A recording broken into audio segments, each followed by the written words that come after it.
Last episode में हमने देखा था कि सावचन ने जाओ फैमिली के ग्रैंड मास्टर को हरा दिया था और फिर सावचन अपने सारे लोगों को ब्लू क्लाउड सेक्ट जाने को कह देता है और खुद एम्परर जिन्हो के साथ वहाँ से गायब हो जाता है। और अब सीन चेंज होता है और हम ब्लू क्लाउड सेक्ट को देखते हैं, जहाँ पर जो लोग ब्लू क्लाउड सेक्ट में हमला करने आए थे वो लोग अभी भी उसी फॉर्मेशन के अंदर फंसे हुए थे। और फिर हम उस एल्डर को देखते हैं जिसने कहा था कि मैं इस फॉर्मेशन को तोड़ सकता हूँ, लेकिन काफी ज्यादा मेहनत करने के बावजूद भी वो एल्डर भी उस फॉर्मेशन को नहीं तोड़ पाते हैं, जिसे देखकर वो दोनों मास्टर कहते हैं कि एल्डर ली आपको थोड़ा रेस्ट कर लेना चाहिए, जिस पर ये एल्डर कहता है कि नहीं मैं इस फॉर्मेशन को तोड़ के रहूंगा। और अब हम दिंगसिलिंग को देखते हैं जो कि सोच रहा होता है कि क्या सच में ये एल्डर इस फॉर्मेशन को तोड़ सकता है। और तभी हम देखते हैं कि दिंगसिलिंग का कम्युनिकेशन डिवाइस बचता है और अब दिंगसिलिंग उस मैसेज को देख ही रहा होता है कि तभी वो दोनों मास्टर हंसते हुए कहते हैं कि देखो जरा दिंगसिलिंग का फेस का रंग कैसे उड़ गया। और फिर वो लोग कहते हैं कि मेरे ख्याल से मास्टर जाओ अपने मिशन में सक्सेसफुल हो गए हैं और बेचारे दिंगसिलिंग को अभी अभी हार का झटका मिला है। और फिर वो दोनों मास्टर कहते हैं कि दिंगसिलिंग अगर तुम इज्जत से हार मान लेते हो तो फिर हम तुम्हारी लाइफ को बख्श सकते हैं, जिस पर दिंगसिलिंग हंसते हुए कहता है कि मैसेज क्या आया है वो तो देख लो। और इतना कहते दिंगसिलिंग उन दोनों को भी वो मैसेज दिखा देता है और अब उस मैसेज को देखते ही उन दोनों मास्टर की दो तस्वीर फट जाती है। और अब ये देखने के बाद वो एल्डर भी कहता है कि नहीं ये मुमकिन नहीं है, भला चंद लोगों ने जिन्हों रिलम के फुल फोर्स को कैसे पीट दिया। और अब इस मैसेज को पढ़ने के बाद दिंगसिलिंग एक बहुत ही इविल स्माइल देते हैं और फिर दिंगसिलिंग काफी ज्यादा गुस्से में कहते हैं कि तुम दोनों ने अभी अभी कुछ देर पहले जो मुझसे कहा था क्या उस बात को एक और बार रिपीट करोगे, क्योंकि तब मैंने तुम्हारी बातों को अच्छे से सुना नहीं था। और अब वो दोनों मास्टर कहते हैं कि हमें मास्टर जाओ की बातों पे भरोसा करना ही नहीं चाहिए था। और फिर दिंगसिलिंग कहता है कि तुम लोग उतने दिनों से हमारे यहाँ आए हो लेकिन अभी तक हम लोगों ने तुम्हारी खातिरदारी नहीं की। और फिर दिंगसिलिंग कहता है कि तुम लोग टेंशन मत लो, हम तुम्हें शिकायत का मौका बिल्कुल भी नहीं देंगे। और अब उनमें से एक मास्टर चिल्लाते हुए कहता है कि दिंगसिलिंग ब्लू क्लाउड सेट को खत्म करने के लिए हमें किसी की भी जरूरत नहीं है। और इतना कहते ही वो अपने सारे लोगों को ऑर्डर देता है कि अपनी पूरी पावर से इस फॉर्मेशन को ब्रेक करने की कोशिश करो। और अब फिर से सारे लोग मिलकर उस फॉर्मेशन को ब्रेक करने की कोशिश करने लगते हैं। और अब ये देखने के बाद दिंगसिलिंग कहता है कि यार कितने बेशरम लोग हैं, अगर ये लोग इस फॉर्मेशन को ब्रेक कर पाते तो उतने दिनों से यहाँ पे बैठ के क्या मुजरा कर रहे थे। और अब सीन चेंज होता है और हम एम्परर जिन्हो के होम प्लेस को देखते हैं, जहाँ पर एम्परर जिन्हो और सावचन बैठा हुआ था। और अब सावचन बहुत ही फनी स्टाइल में कहता है कि जिन्हो तुम तो एम्परर होने का पूरा फायदा उठा रहे हो, क्योंकि तुम्हारे यहाँ तो बैठने की कुर्सियाँ भी अर्थ लेवल के 9th क्लास के मटेरियल से बनी है। जिस पर एम्परर जिन्हो भी हंसते हुए कहता है कि जिन्हो रिलम का रूलर होने के नाते इतना फायदा तो उठा ही सकता हूँ। और फिर एम्परर जिन्हो सावचन को बताना शुरू करता है कि तुम्हारे मरने के बाद लुएनफी ने डिमन लॉर्ड को भी मार दिया और उसके बाद और भी सुप्रीम लॉर्ड है जिनको लुएनफी ने मारा है। और इसी तरह लुएनफी पावरफुल लोगों को मार के पूरे नोव रिलम में अपना दबाव बनाना चाहता है। और मुझे कुछ दिनों पहले ये बात पता चली कि लुएनफी ने पूरे बुद्धा टेम्पल को भी डिस्ट्रॉय कर दिया है। और अब ये सुनते ही सावचन बहुत ही ज्यादा शॉक होते हुए पूछता है कि क्या, जिस पर एम्परर जिन्हो बताता है कि इस घटना की वजह से पूरे नोव रिलम में लुएनफी का खौफ बैठता जा रहा है, क्योंकि उस समय बुद्धा टेम्पल में टोटल 3 सुप्रीम लॉर्ड मौजूद थे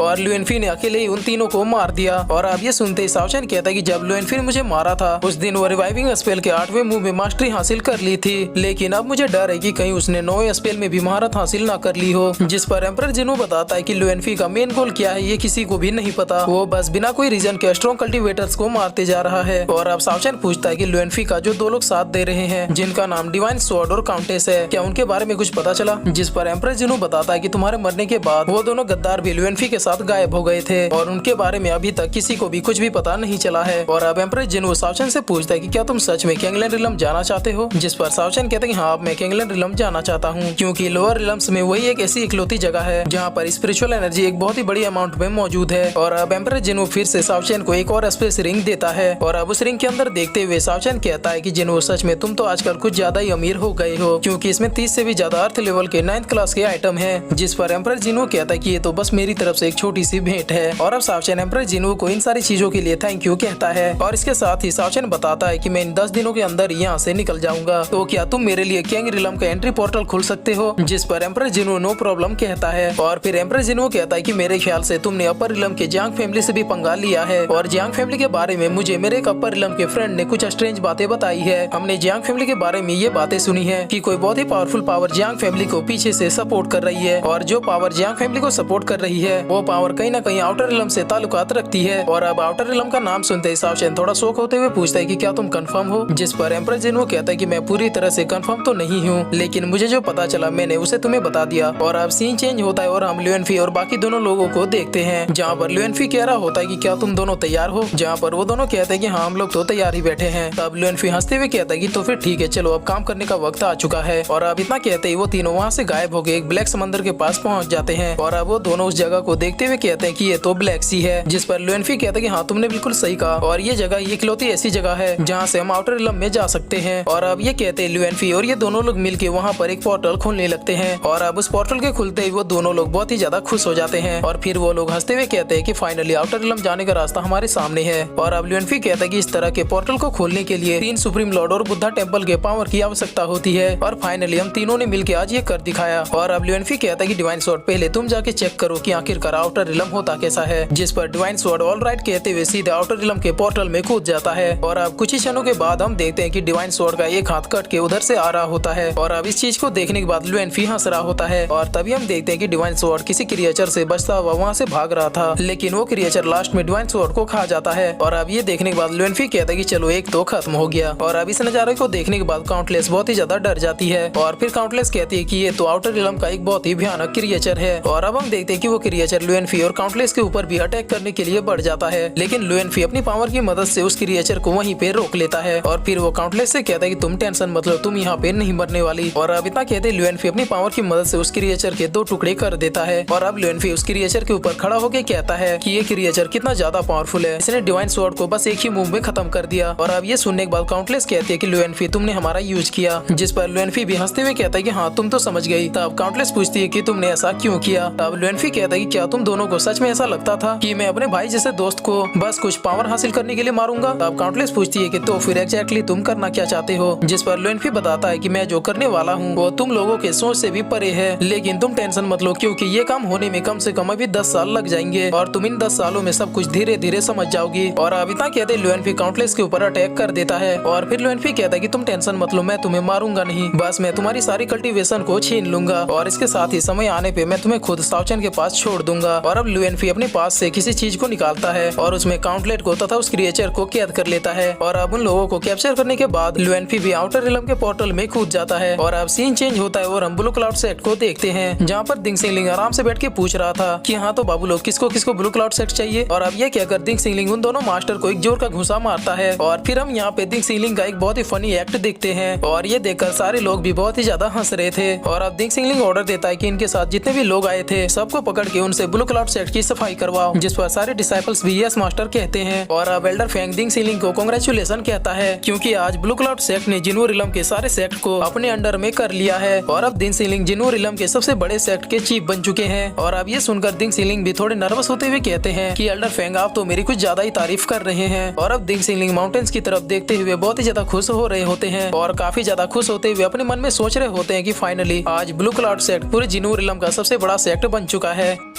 और फिर इसी के साथ ये एपिसोड यहीं पे खत्म होता है।